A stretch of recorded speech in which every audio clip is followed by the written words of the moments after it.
Shout out to Skillshare for sponsoring this video, the online learning community for creatives. Look, there's no way around this.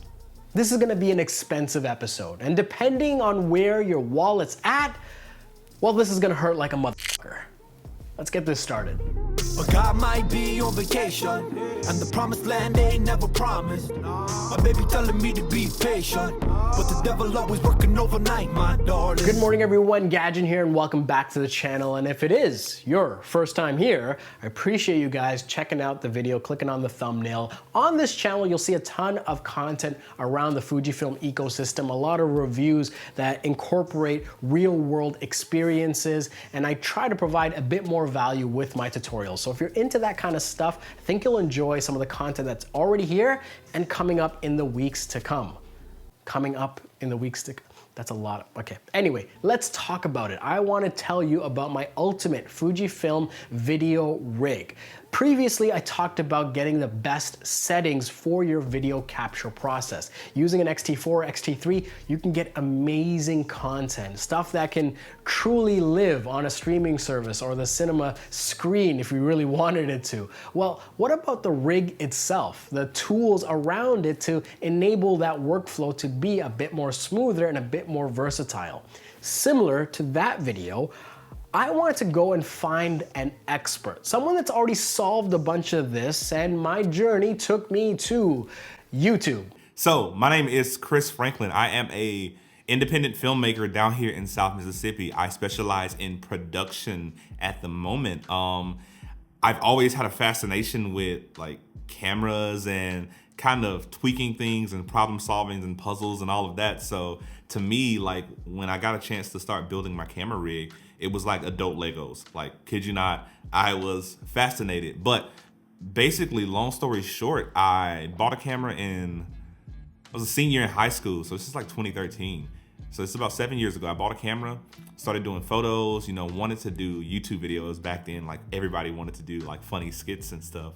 But eventually I got into doing photos, wedding photos. Then I started filming weddings. Then I started filming other stuff. And I was like, oh my God, there's so much to film that I don't know. So I really want to deep dive into film because photo for me hit kind of like a plateau. It was like, okay, I'm good at photo and I'm just going through the motions and going through it. But film, I sucked at video. And I was like, okay, what's the matter? How can I get better? And what problems can I solve? Chris Franklin is a phenomenal cinematographer and YouTuber. His channel provides so much value, and I love that he gets right into answering his questions. This is what he had to say about building a really good and versatile video rig. This is what I did. I sat down and I started to think, and I was like, why do people use Arri Alexas to film movie productions? Why do people use red cinema cameras to film these different small productions? And I'm like, what's the difference between their camera and my camera? And when I had just got the Blackmagic, the difference wasn't too much with the sensor because, as you said, all these new cameras have incredible sensors. But people use Arri, one, because they do produce incredible images, but people use it for the reliability. And when I say reliability, I don't mean the battery's gonna die, the memory card's gonna fill out. I mean, that camera can do every operation in succession reliably for the director of photography, for the first DP, for everybody to already know the results that this camera is going to produce. So the reason I took to building a rig is because filming a job became a little unpredictable. There were too many variations and too many things that could potentially go wrong. So what I did when building a camera rig, I wanted to limit that, Murphy's Law. I wanted to limit Murphy's Law as much as possible and build a very reliable camera. So basically, the camera I have has specific problems. Building a rig will solve those problems. So I needed a better way to focus. So I needed to, put a focusing dial on there. Well, to get my focusing dial, I now need a base plate. Well, since I have a base plate, I might as well fix my battery problem. Oh, I can't see my monitor. Let me get a monitor now, because now I can fix all those different needs and different problems that I have through building a camera rig. And thus, by building a camera rig, I've made my camera more reliable and more akin to the reason why people use like an Arri Alexa, which I wish I had, but it's the reason people use these cameras is because they can consistently produce the shots that they want to produce. Now later in this video, I'll include some more advice from my conversation with Chris, but let's talk about this ultimate X-T4 rig, all the pieces that I use to make this the ultimatist rig. All right, so this is designed to be very modular, like many cinema solutions, where it can work in a variety of shooting environments. Let's go through some of the key products. First, I opted to get a cinema lens. This one is the SLR Magic 25mm T1.5. It provides a beautiful look with minimal focus breathing and some teeth to latch on for a follow focus. Next is the small rig cage, top handle, and wooden handles on the left and right side for added stability. This just widens the base a little bit and makes it easier to handle in the hand. I also outfitted 2 Peak Design anchors in case I want to throw a strap around my neck for even more stability. Next up is a cam-weight base plate and riser to give this kit elevation and stability. I then added a couple of small rods which would allow me to attach a tilt to follow focus to manually pull focus on my SLR Magic lens. With this in place, I threw on the Tilta matte box system to cut out any glare or haze. And what I opted for power was an Anker 26,800 milliamp battery. Instead of putting on a V-mount solution that would be much bigger, much more expensive, I opted to go for this battery pack mounted on the backside through USB-C to give me all the juice that I would need for a full day of shooting. This battery also does a great job to counteract the weight of this camera being pulled forward by the lens, follow focus, and matte box. All right, we're gonna get back to the production. This video, I have to give a quick shout out to SKILLSHARE. They have sponsored this production, and they are one of the best online platforms for furthering your learning. Listen, with the pandemic and lockdowns and restrictions, we have newfound time to potentially invest in ourselves, and going to Skillshare.com is one of the easiest ways to really further your creative journey. I recently signed up for Andre Wagner's class. He is an amazing documentary street photographer, and some of his content, well, it was just easy to implement. It was great to hear a different artist really sharing their insight in how they approach their work. And you get a ton of this. And here's the thing, it's not just this online learning that you're joining, you're really joining a community. So my thanks to Skillshare. Be sure to check out the link in the description because the first 1,000 people that sign up will have access to the premium trial at Skillshare. So once again, check out the link in the description. My thanks to them for sponsoring this video. Next, I threw on the Rode VideoMic Pro to capture better scratch audio. Scratch audio is just another way of saying backup environmental audio. And to wrap this all up, I put on the Atmos Ninja 5 recorder on the top, allowing me to get 10-bit 422 footage at 4K from the X-T4.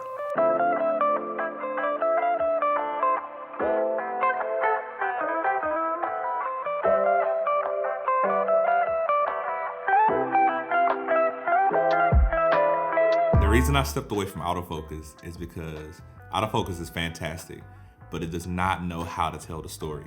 So I wanted to dive into the manual focus world, and it was not reliable enough for me to just have my camera and constantly turn my focus wheel, because if I'm touching my lens, I'm adjusting my shot and I'm adjusting my framing, and maybe I'm not as good as a focus puller. So the first thing I did was look into how do I mount a focus wheel, which at the time was the electronic Tilta nanonucleus, which you can just, I could sit here and pull focus. I've recently switched to manual focus because I like the close tactile feel of having my, having it close to the chest or having it on a tripod and being able to have as little touching my camera as possible. But the first thing I did was like, how do I mount something to my lens? And it's like, well, you don't. What you need are rods. And I was like, what do rods do? And I thought it was so complex and it was so overwhelming. But in actuality, 15mm rods are pretty much a universal thing. And all you need to determine is the length. So you determine the length of your rods and you pick the right base plate. So through a lot of research, I decided to go with a cam-weight base plate that had a riser in between. That way I can adjust the height of the actual rods on the camera. Other base plates, they do support rods, but if you put a battery on there, if you put a lens mount on there, you're stuck with the height of it. Like no matter what, you're going to be stuck with the up and down height, which sometimes is fine. Sometimes there's cages like Tilta. Tilta has a non-adjustable height rod, but it's so perfectly measured for the Blackmagic that it works perfectly fine for that camera. But you can't always predict that this particular rod set will work with your camera. So I went with a universal riser, which is a base plate that has a Manfrotto quick release mount on it. That way you just pop it off.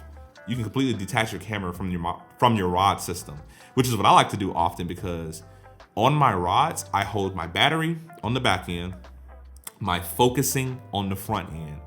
So, and then there's the base plate in the middle. And a lot of times I'm like, oh, I just need to go get this quick shot. So the way my camera system is built, I can pop my camera off of the battery and the focusing and just run and gun real fast with the built-in battery.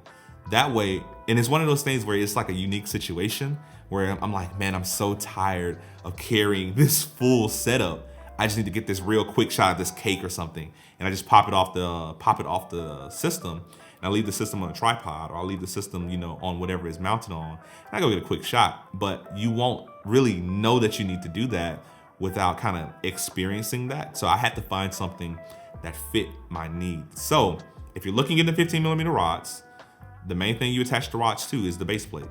And for the base plate, I'm always recommending something that can lower and raise. And if you can't find something like that, then definitely something with a quick release mount on it, because that is a game changer.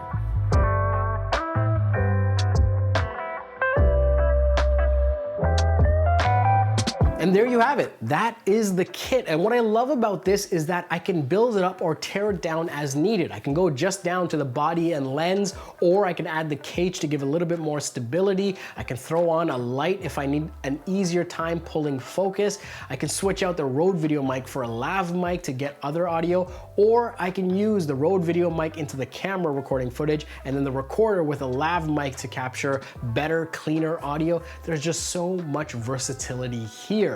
When I figured this out, yes, it was a journey. It didn't happen overnight, and it was quite expensive, but it allows me to just capture better. Because it is noticeably heavier when you have everything there, it allows it to reduce the micro jitters when you're hand holding this solution as well, where you can get that documentary look where there's a healthy amount of shake, but not that micro shake that might make you uneasy or even cause motion sickness. All in all, it was just a welcome feeling to finally have figured it out. And my credit to Chris Franklin and all the great content that he's produced for allowing me to finally figure this out for myself. This journey to get better and better at filmmaking has been incredibly fruitful, and the last year has just been an incredible boom in what I've been able to achieve and accomplish.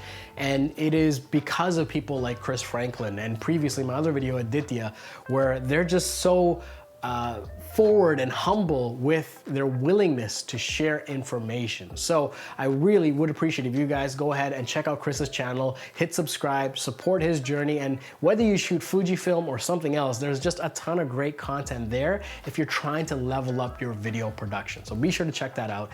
As always, my name's Gajan. Thank you so much for watching, and I'll see you guys next time.